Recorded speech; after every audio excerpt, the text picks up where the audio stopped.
Let's go back to our reporter, Sam Sweeney. Sam, you've obtained some of that air traffic controller traffic. What are you hearing, and what can you tell us?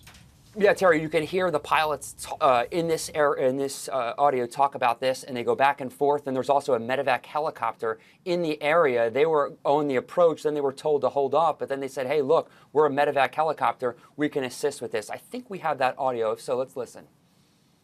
Flight 1 medevac, I got no traffic here, so just let me know what you'd like to do. We just had a crash on runway 23 here. Flight 1 medevac, just so you are, there's people outside walking around the aircraft there. Yeah, we've got it. The aircraft there's upside down and burning. And that is the conversation between the medevac helicopter and the tower. As soon as they heard about this incident, they went over to that area, went overhead, and they see these people out and about. And that is the good news, that all 80 passengers, we now know, made it out of this aircraft safely.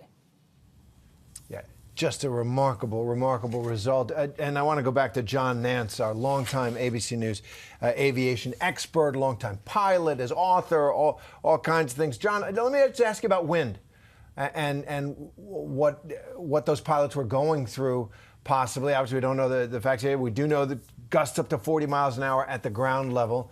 Talk about flying in wind like that and coming in for landing. Well, when you're having to do with a crosswind like this, which was probably about a 30-degree crosswind, and very gusty, I'm sure, this is not a result of a thunderstorm. There's no thunderstorm activity that I know of that was in the area, and that's what would create the downdrafts that are most dangerous, the microbursts. But what a pilot has to deal with here is aligning the airplane not with the runway, but about 30 degrees off in this case, where they're keeping the airplane going down the runway, but it's pointed a little differently.